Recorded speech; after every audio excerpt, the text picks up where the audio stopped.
Hi, good morning. My name's Georgia Bassett, and this is the Flow of Life Community Conversations. And this morning, I am joined by the most beautiful Wyn Morgan. Morning, Wyn. Good morning. I always like being called beautiful. I might turn the same colour as my polo shirt. Not that I blush easily, but saying something like that. Good morning, beautiful Georgia. How are you? I am absolutely wonderful. It's really chilly this morning, but the sky's blue after probably, it seems like forever grey skies. Yeah, with a lot of rain the first half of this month. Yeah. And it's gorgeous this morning. Crisp and cold, my kind of winter day.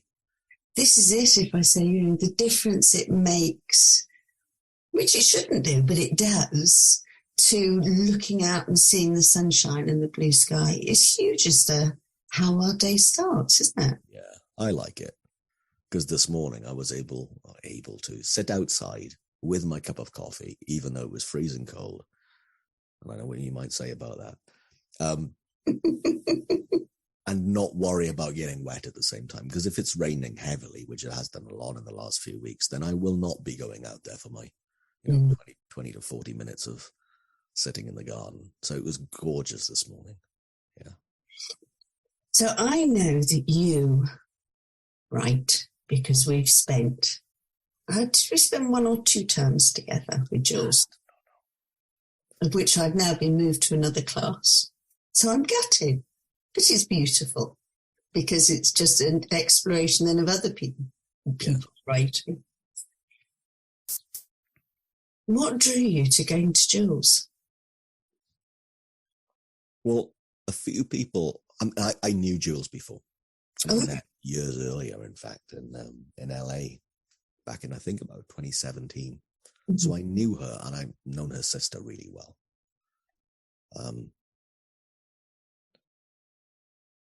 And a few friends of mine kept saying how great Jules's course was, but it never occurred to me that I'd want to do it until all of a sudden I went, hey, maybe I do. And for my then 50th birthday a couple of years ago, I went, oh, that'll be a great gift to give myself. So that's how we started. And I've not missed a class since. I'm on, 8 now? So it's been pushing 3 years. Yeah. Because it surprised me that there are so few men. I know. So few men in the class. I mean, full of women. Why do you think that is? I have no idea. No idea. I'm not complaining. I like that I'm not complaining. You get all the women's issues. Yeah. Well, I learn a lot about women. I learn a lot about women in these classes when they read out their pieces from what's going on in their life. And what's interesting as well is being the only guy, or I think I've never had more than one other man in any of the previous 7. And I think I'm the only guy in this one. Well, they get an insight as well in, the inner workings of what really goes on in a man's brain. Normally a lot less than what goes on in a woman's brain. We are, I can say it being a man, we are generally a bit more idiotic, I think, and far more simple. But again, I'm making that up possibly, but it's what I've learned, and I'm willing to be corrected on that. Well, it's interesting you say that because my eldest son, and he's in the dating game. And he keeps saying, he sent a message out the other day saying, I don't get women's brains. What goes on in there? Yeah. And that's really fascinating from the point of view that we, underneath everything, we're oneness, we're one energy. And yet we're obviously created so differently from that one energy. Yeah. Yeah. In many different ways, in what goes on in our heads, what we consciously or unconsciously make to be important, the color of our eyes, height, bone density. There's so many different things that is individual about us, yet what we miss in that noticing the difference is what you've just said about still from the one, the oneness. And it's just the appearance in the world of form is different, but before the world of form, we're the same. Everything within us is the same, but it's also the same as the table that I'm tapping right now that's got my computer and my coaster and my microphone on it. I'm, the same at a matter level as this table, as the socks on my feet, the concrete outside, and the grass that's growing on the lawn, made of the same stuff. I find that just mind-blowing. Kind of is, isn't it? Yeah. And I don't know about you, but I know when I drop quiet, and kind of my vision can go into nowhere. You can see it move. You can see the things that you know are solid. Yeah. Have a vibrational movement to them. Yeah. Yeah, the energy in all things.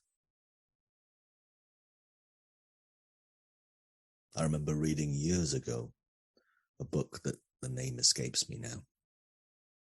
And it talked exactly about that. There was a person who was, or the writer, I guess, talking from the I perspective about the writer's journey into understanding that everything is energy in form, energy in matter for a certain period of time, and I wish I remember what it was called. But it was my first real foray as an adult, I think, into what is underneath all of my conditioned thinking. What looks solid is not my thinking, isn't, and my thinking is the veil with which I see the world through, but it's not how the world is. It's not how I am either. But to me, the veil is so close to, my eyes. It might even be, well, it's the filter by which I experience everything in life, not just vision, sound and touch, taste and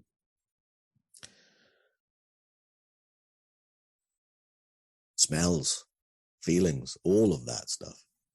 So I remember reading last week to this point that touch doesn't really exist.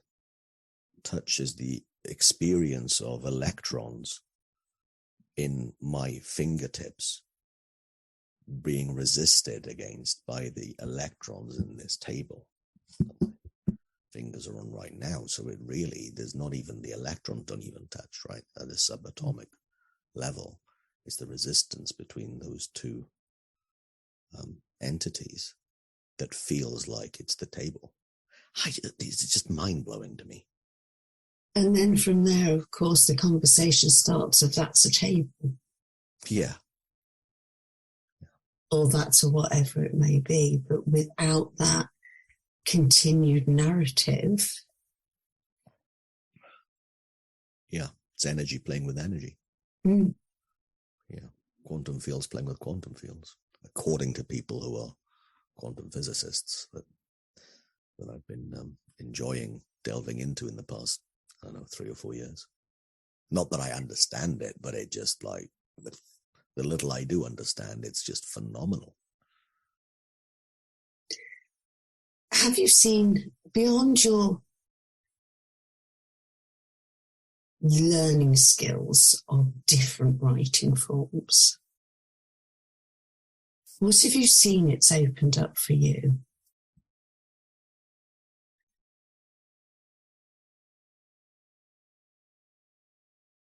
Well, it's something that you said and reminded me of before you started hitting the record button today. And it was knowing that everything I do is creative. Everything I think, everything that I move physically and do, all of that is creative. And I think I've just noticed more about the truth of that. Is that, okay, it's easy to say, well, I made this cup of coffee. Yeah. But it's such an obvious phrase to say, I made this cup of coffee, therefore I created this cup of coffee. Now, I didn't grow the beans, nor did I roast the beans, nor did I grind the beans, nor did I deliver the beans to my house. But there was a part of me that created it from, dry powder into this drink. And while that's a very kind of, well, what's that got to do with everything, anything? Well, it's an example of everything. So this morning, I've got in my notebook an empty page. And I can notice that is just pure potential. I have no idea what will be created and therefore will go on that page. I have no idea. And I won't know. And I don't really want to know until my pen hits the page. I've got a book here for writing. And I need to probably do another 1 or 2 journal entries today before my writing class later to really get into the practice of what the exercise is for this time. But I've also got in front of me an empty notebook for my next meeting with a corporate client. Mm-hmm. I don't know what they're going to say. And I don't really know what I'm going to say. We're just going to have the two of them meeting with me and we'll have a really cool conversation. And I don't know what we'll create. I don't really know what they want. I don't know if they know what I offer. And I know there's no point in me thinking about what do I offer until I know what they want and need. Mm. So it's great that it's blank. It's great that there's an unknowing. It's great that all there is potential. I did a talk at a conference in Prague a few months ago, back in October. And, being one of the speakers at the conference, I got there really early, and the people who were hosting me were the ones who were kind of running the whole thing. So we got there early, and I wanted to go into the room. And in the room were about 120 empty chairs and a stage at the front and, chairs and microphones and screen for the people who were coming in virtually as opposed to being there in person. I remember taking a photograph from the back of the room and all these empty chairs going, I wonder who's going to sit in this. I wonder who's going to sit in that.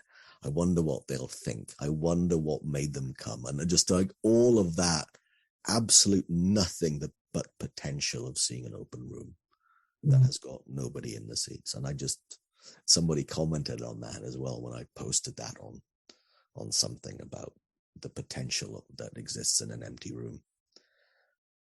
I hadn't even noticed that I'd see the potential in it because I've been seeing it for so long. I hadn't even known of the beauty of the potential of an empty page, of an empty room, of an empty day, or even a day that's full of meetings and still not having a clue how they're going to go.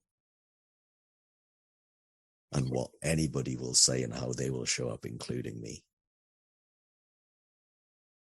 Yeah, because it's really easy to see potential in an empty day or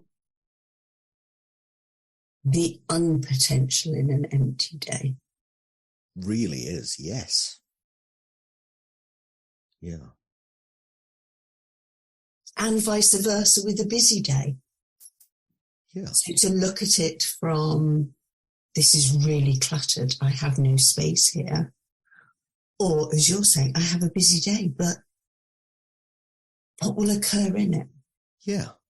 That's really, yes, that never occurred to me because I know I can so often go, oh, my diary's too full. I've got to empty it. Yeah, that's really fascinating to see. I remember quite a few years ago, I might be going back 7 years ago now, time seems to fly. And a big corporate project got cancelled. Mm-hmm. And, well, I was disappointed because it was like really cool. Even my flights were booked. I think there was about 120 people that I'd spend 9 days with, and for very good reasons that don't need to be shared. They needed to pull it. Mm-hmm. And I remember that afternoon then I went to the cinema because I was going to do some more prep that afternoon. There was no point in doing that prep. What am I going to fill? I know. I'll tell you what I'll do. I'm going to go to the cinema. There's a film I wanted to see.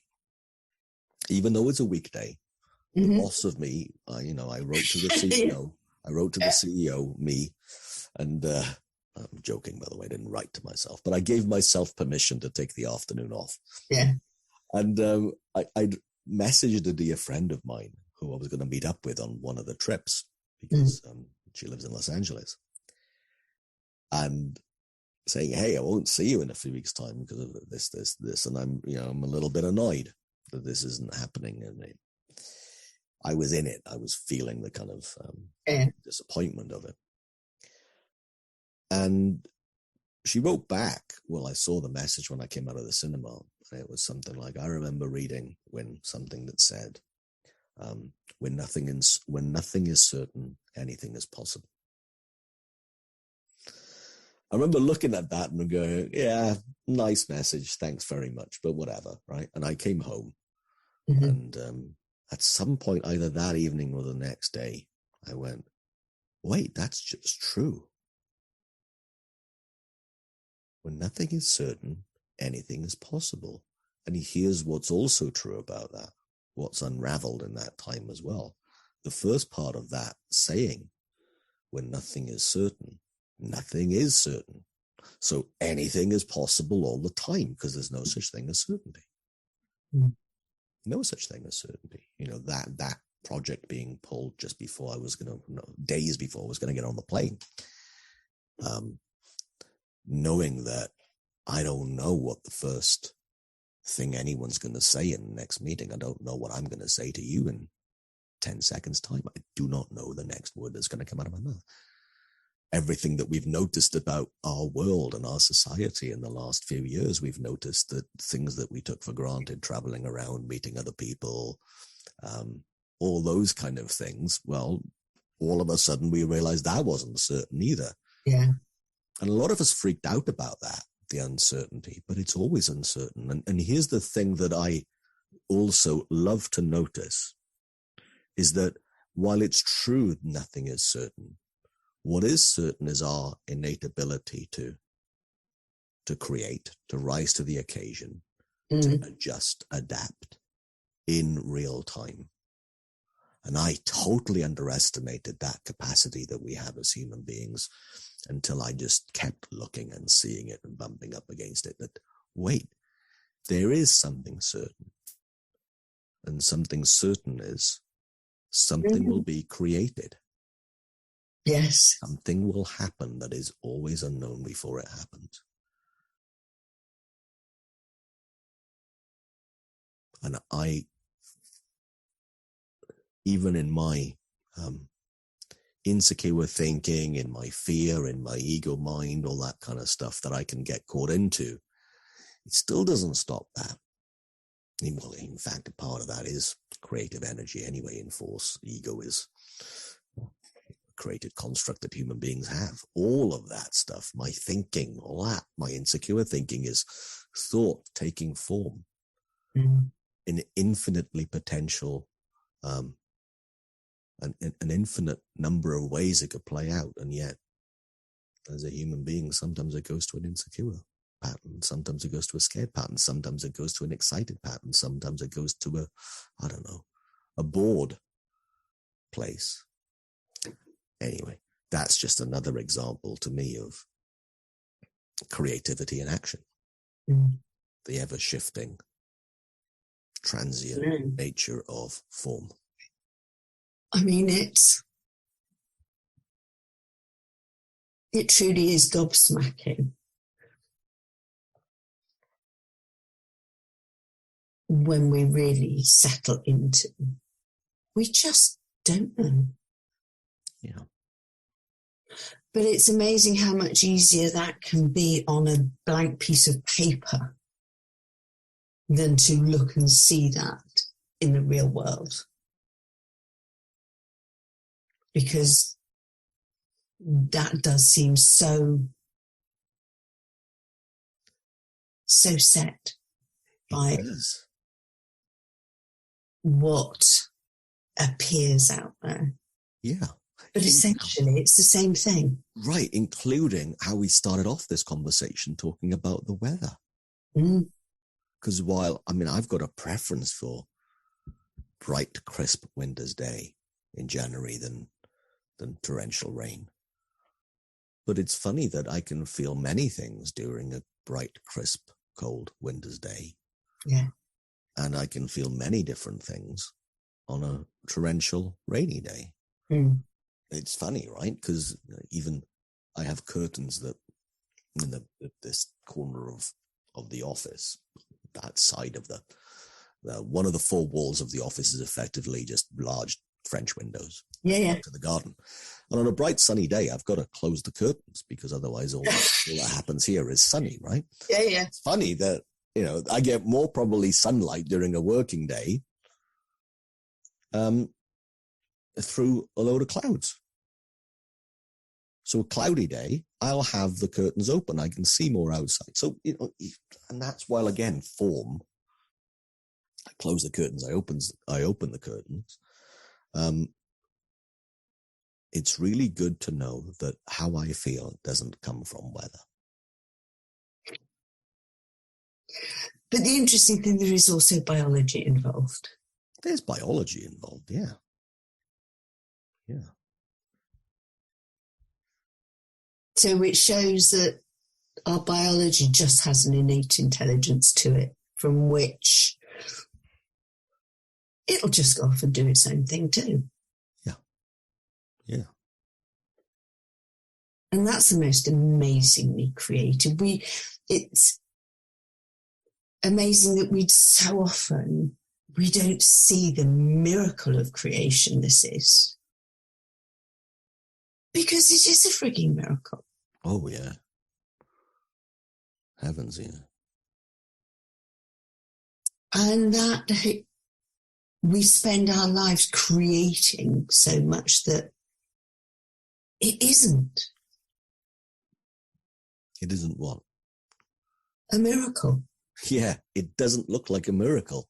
And every little bit of it is. But, to me anyway, I just take so much for granted. So much for granted. Like my ability to make coffee this morning. But every single step of that, you look back at it, all of it's a freaking miracle. From the existence of coffee, from, as a plant, the berry that grows the coffee, for then someone in Ethiopia to have roasted and ground those things into a drink. And then for that to then be planted, I'm pretty sure that the beans that I'm drinking right now come from Honduras, high canopy in Honduras, that then get transported to West Wales to be roasted and ground. And then via the miracle of the internet, I buy 4 bags per month. And it arrives at my house. And I drink it every morning. Because every single item of that is a freaking miracle.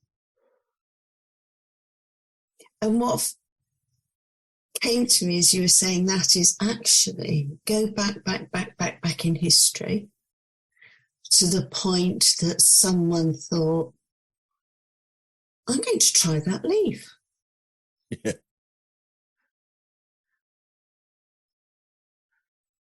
And what has been created from that original moment that actually fills the whole of our society today, because every corner has got a Starbucks or a Costa or whatever. So it's such a huge part of our society.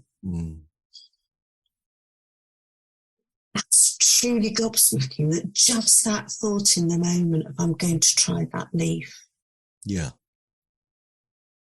Well, that's the story of tea.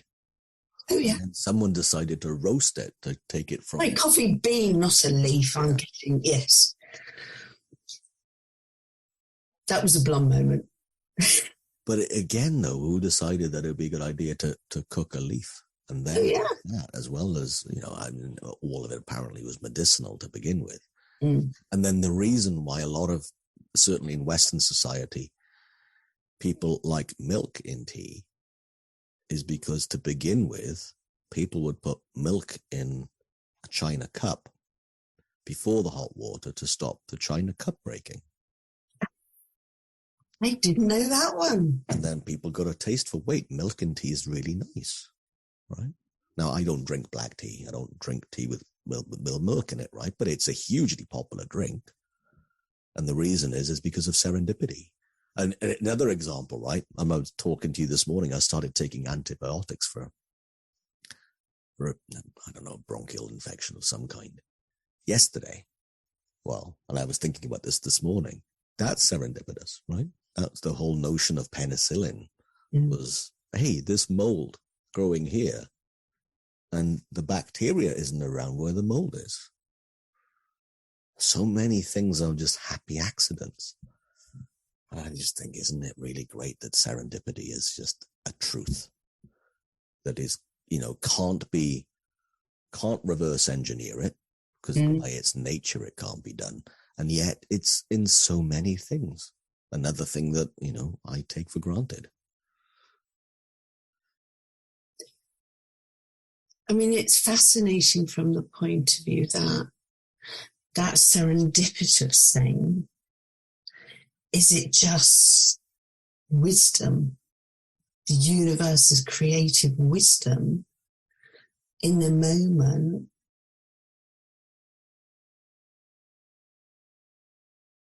playing? Yeah. Let's see if they notice that. Let's see if they're adventurous enough to try that. And of course, that's interesting, saying, are they interested enough? Because we're it.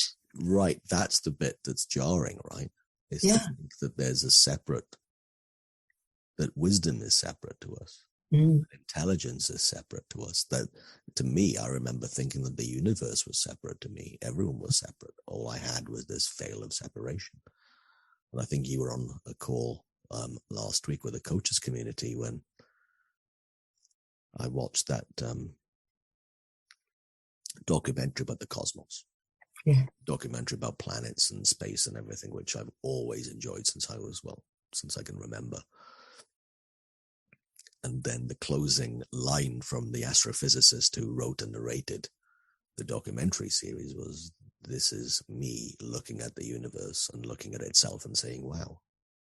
And I went, that's true. I'm not separate from the universe. I'm not separate from the rings of Saturn that I've always kind of gone, wow, look how beautiful that is. I'm not separate. I am the same. And a few months ago, through a friend's telescope, I actually saw with my own eyes the rings of Saturn. Yeah. Oh, and it was just like, I'm in my 50s. I've never seen these with my own eyes before. I've never seen the rings of Saturn with my own eyes. And it was just like such a wonderful moment of remembering that I once thought that I was separate. Which is, again, creativity in action. I created the illusion innocently without even knowing it subconsciously of being separate. And yet the truth is, here we are as a part of the universe, looking at different parts of the universe in every moment and experiencing fire, energy and matter, all that stuff. It's just gorgeous to notice. And then I remember somebody saying, well, what's that going to do with doing a good job at work? Right, because the majority of my work is all, right? And individual people looking for coaching to help them with work and their careers and life in general. What's that going to do with doing a good job at work? Well, to me, it's everything.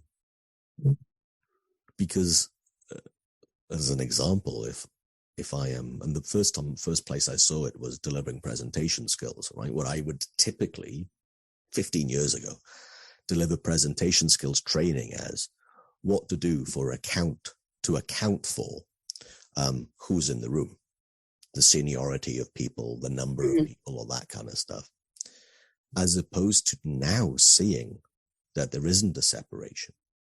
This is a conversation between human beings, all doing their best, all looking really for the same thing, right? To live happy, contented lives. That we then think that because they have a different job title or different place in our organization, or there's a lot of them, that I create all of this story about how I need to come across, how I need to say things in a certain way. And then I think I need to really think hard about that to account for all of that separate, as opposed to, wait, it's as simple as within me, I am wise enough, I'm intelligent enough that is deeper than my intellect, deeper than my IQ, to really adjust in real time without that being an issue, right? Without me going, oh my Lord, there's a really senior person, there's a really big deal to this presentation. And therefore that making more noise in my head and accounting for the noise, as opposed to, wait, the noise is made up. And anyone who sees that the noise is made up, well, they're free to express. As opposed to putting their attention on their psychology, they can put their attention on the audience and what needs to be said. And what will be created there. Yeah. Right. Yes. As opposed to creating something in my psychology, which, any human being who is delivering a presentation when they're thinking of themselves is going to be limited compared to when they're being present to the story and the audience of what's needed for them to hear, compared to me placating the story or quietening the story that I didn't even know I made up in my head. So that's one example. And one of the things that comes to mind from there is the fact that it's to get a glimpse of the enormity of infinity. Yeah. As you talk about the rings of Saturn, you've never seen them with your own eyes. That can look scary from behind an illusion of separation. Yeah. Because our little minds, our personal minds, our reality of this solidity, who step out from there into that infiniteness that seems to have no end. I can understand why that can look really scary, to let go of this and let the creative force that we are actually kind of blow all of this apart in so many ways. But if you are that infinity, if you don't create an illusion of separation, then you wouldn't have the plethora of creative experience, would you? Yeah, and it wouldn't even occur to be scared. So I remember talking with a school friend, and this is going back years and years, and we were talking about, I think we were having a romantic moment lying down on some grass, and we're looking at this, the stars to come up at night. Lovely. And she was saying, I feel so small when I see these stars. And I'm thinking, I feel so big when I see these stars. And what the heck's that about? And I said, well, look, I can see all these stars that are light years away. And effectively, this is time traveling because they might not even be there now. What? And it was just like, okay, it's a different story about the same thing. Yeah. But it was just so interesting to notice that all of that we make up. All of that we just make up, and we're living in that world of creative illusion, ever shifting creative illusion. I find that awesome. I also know as soon as the word infinity comes up, I know that my brain cannot grasp it. My internet cannot grasp infinity. As I remember saying once in an answer in advanced maths in school, something called pure maths that I did in A levels, as we call them here in the UK, that we study typically between the age of 17 and 18 before going off to university. And I remember putting down on the answer to this is infinity minus 1. And then the teacher going, how can there be such a thing as infinity minus 1? And I said, well, look, the equation, then it's minus 1. Well, if it's infinity, it's infinity. Infinity can't have a minus 1 to it. And I went, I think, okay, I'm not cut out for this. This is way too abstract for me. I said to my teacher, and I went, okay. I still finally passed maths A level. I don't know how, because I found it way too kind of like, I could not get my head around it.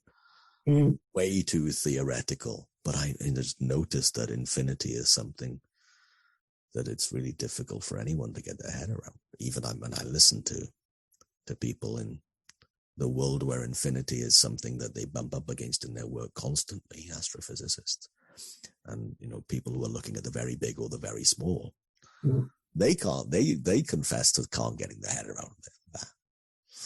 So that comforts me that it ain't just me being an idiot. Well, of course, and that comes down to the fact we have a timed existence. We know that from the moment that we come into this world, that there will be an ending. So the concept of nothing, there being no end. We look out and trees die and leaves grow and leaves die. There is this propensity to look and to see cycles of birth and death and change. So for that to go to infinity from this form,